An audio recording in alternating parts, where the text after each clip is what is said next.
Bonjour, alors aujourd'hui présentation d'un kit qui est assez récent de Hasegawa dans leur gamme Creator Works, et il s'agit de l'Arcadia, alias chez nous l'Atlantis d'Albator 84, qui est pourtant marqué Galaxy Express 999 pour une raison très simple, c'est qu'en fait le design de ce vaisseau apparaît pour la première fois dans le film de Rintaro de 1979, donc le premier film d'animation au cinéma de Galaxy Express 999, Albator avec son pantalon noir et l'Arcadia vert avec donc le crâne à l'avant, même s'il y a beaucoup plus de différence que ça par rapport à l'Arcadia, enfin l'Atlantis bleu qu'on connaissait dans la série de 78.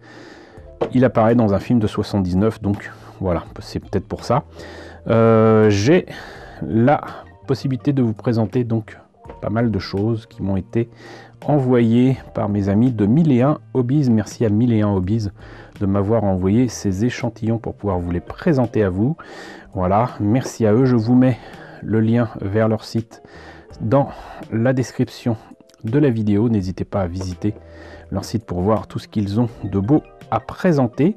En attendant donc, voyons quand même un petit peu ce qu'il en est de cette boîte. Donc déjà une très belle illustration sur la boîte, hein, voilà.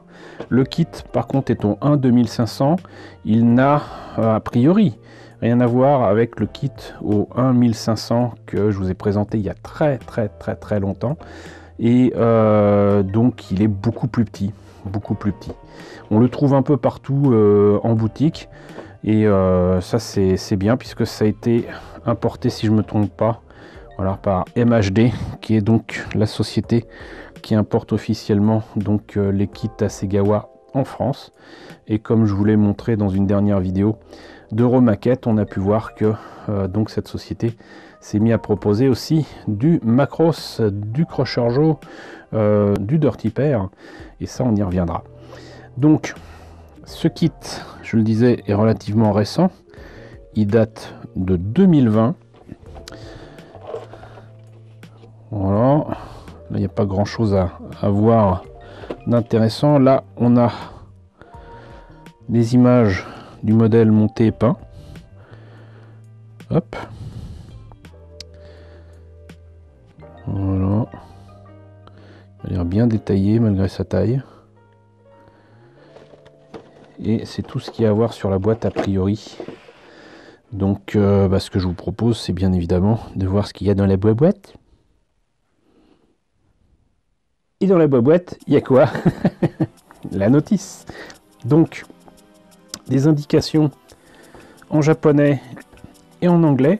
Ça prouve que soit Bandai ou Hasegawa, ils ont compris qu'ils s'adressaient quand même à un public qui dépassait l'archipel. Et donc, c'est très bien. C'est très bien. Sauf pour ceux qui ne maîtrisent pas la langue anglaise. Mais bon, c'est quand même plus facile à lire, je pense, que le japonais. Donc là on a les pièces en présence, et on voit qu'il y a quelques pièces qui ne seront pas utilisées mais qui concernent essentiellement le socle, qui à mon avis est commun à pas mal de kits peut-être de la gamme Creator Works de chez Hasegawa. Donc la notice sous forme de dépliant, pas toujours facile à utiliser ou même à consulter, indique que on commence par des éléments du fuselage. Alors j'ai présenté la grande version au 1500 il y a tellement longtemps que je vous avoue que je ne sais plus si ça correspond, si c'est pareil. Est-ce qu'ils ont fait quelque chose de différent? En tout cas il y a quand même nombre de détails qui sont en deux parties qui me font un peu peur. Mais pour ce que je vois là, c'est qu'il y a quand même des pièces qui se rajoutent pour cacher des éventuelles jointures disgracieuses. Là je vois par exemple que les entrées d'air, ce qu'il y a autour c'est en trois parties. Ça évite justement d'avoir des jointures trop disgracieuses, et peut-être de faciliter le travail de peinture, hein, voilà. Donc même là, donc le crâne à l'avant du vaisseau, on voit que du coup c'est sur une partie jointe.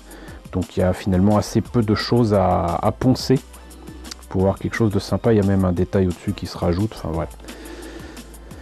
Ça m'a l'air quand même bien pensé, et tant mieux, parce que pour un kit de 2020, ça aurait été quand même un peu dommage que ce soit pas bien pensé. Et vu que la grande version de l'Arcadia date, si je me rappelle bien, d'il y a au moins 10 ans, peut-être même plus, peut-être 12, ça aurait été vraiment dommage. Donc là, on a encore des entrées d'air et la partie avec, on va dire les moteurs. Hein. Voilà, ici, le pont principal avec l'ordinateur et certainement donc, comment dirais-je, le château, je crois qu'on appelle ça, je sais plus, en tout cas là où il y aura donc la passerelle. Ici, on a la partie avec la cabine arrière. Hein. Voilà, est-ce que ça sera en transparent ou non, on verra. Ici, donc, on a donc le pont, effectivement. Et là, on a les canons. Et même quand c'est écrit en anglais, c'est pas très précis. Hein. Various parts installation 2. Bon.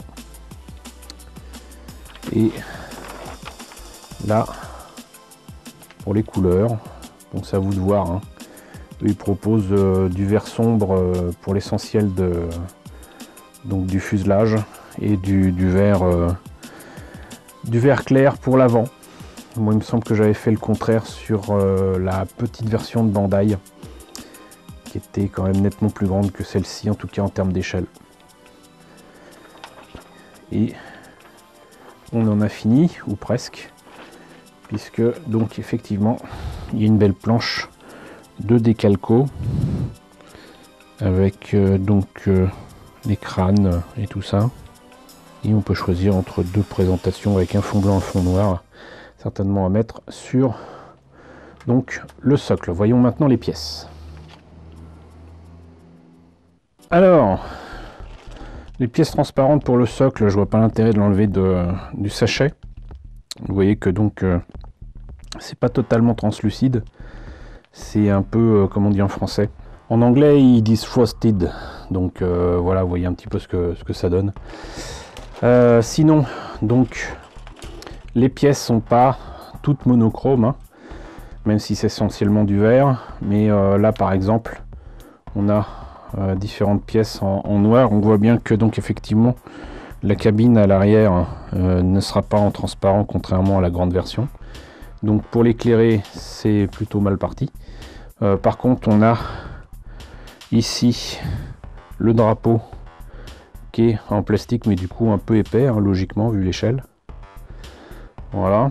Ici, on a des pièces, alors c'est pas vraiment du blanc, c'est plutôt ivoire, avec cette espèce de sabre qui se met à l'avant du vaisseau et qu'on voit, il me semble que on voit ça que dans Captain Airlock, qui était une version récente de Albator. Normalement, ça c'est une fonction qu'avait le vaisseau bleu de l'Atlantis. Mais bon, et là on a le crâne donc de pirate ici, ce qui permet de faciliter quand même franchement les choses, effectivement.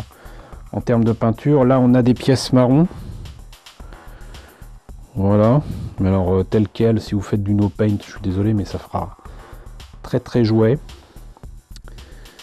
Et même là, je vois pas trop l'intérêt. Si, quand même.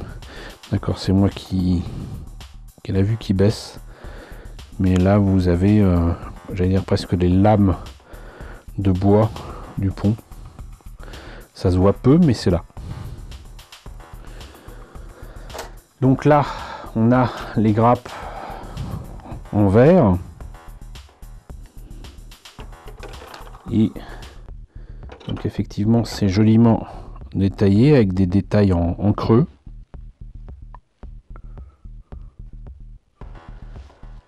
C'est joli, ma foi, avec beaucoup de crânes, beaucoup plus qu'il n'y en a sur la planche de décalco, je crois. Hein. Quand même un bon paquet. Hein. Là même sur les côtés. Il y en a là, ici, là. Il y en avait sur des trucs noirs. Ça fait beaucoup de pièces. Hein. Et donc, voilà. On a quand même les canons séparés. Ce qui veut dire qu'on peut peut-être essayer de les mettre comme dans certaines scènes. Quand ils tournent, au lieu de rester droit comme ça, ils tournent un petit peu comme ça. Et ça peut être sympa à faire. Là, il y a carrément l'avant qui s'est décroché de la grappe. Je sais pas si c'est important ou quoi, mais on notera que même si c'est que d'une seule pièce, ça n'empêche pas que du coup on a quand même la ligne de moulage. Du coup l'intérêt, je sais pas, mais c'est bien, parce que c'est à la fois en creux d'un seul tenant, mais vu qu'on a quand même la ligne de moulage, bon. Et enfin, donc les dernières tourelles et d'autres petits détails fort sympathiques. Voilà, écoutez, hein, c'est sympa quand même d'avoir un petit Arcadia comme ça, certainement accessible à tout le monde, que ce soit pour le montage ou le prix. Et sachant que maintenant on ne trouve plus aussi facilement qu'avant les rééditions des kits de Bandai qui étaient, je vais pas dire légion, mais qu'on trouvait quand même assez facilement, même en France, dans certaines boutiques d'import, avoir ce kit de 2020, c'est quand même une très bonne chose. Et en plus, ça annonce certainement le meilleur pour d'autres licences, comme je vous le disais, autour de Macross, Crusher Joe et même Machine & Krieger, alias SF3D. Donc, on va surveiller tout ça de très près. Une fois de plus, je tiens à remercier 1001 Hobbies de m'avoir envoyé cette maquette afin de vous la présenter. J'espère en tous les cas que ça vous a intéressé. N'hésitez pas à me dire ce qu'il en est dans la section commentaires. N'hésitez pas à liker, n'hésitez pas à partager, n'hésitez pas à vous abonner si ce n'est pas déjà le cas. Coucou aux nombreux abonnés qui nous ont rejoints ces derniers temps. Bienvenue ici. Coucou aux grands anciens qui me suivent depuis 7 ans. Merci à tous de votre fidélité, merci à tous de votre soutien sur Tipeee et sur Paypal. Surtout, prenez soin de vous. Je vous laisse avec la liste des contributeurs de la chaîne et je vous dis à très bientôt, je l'espère, pour la présentation d'un autre kit d'Albator.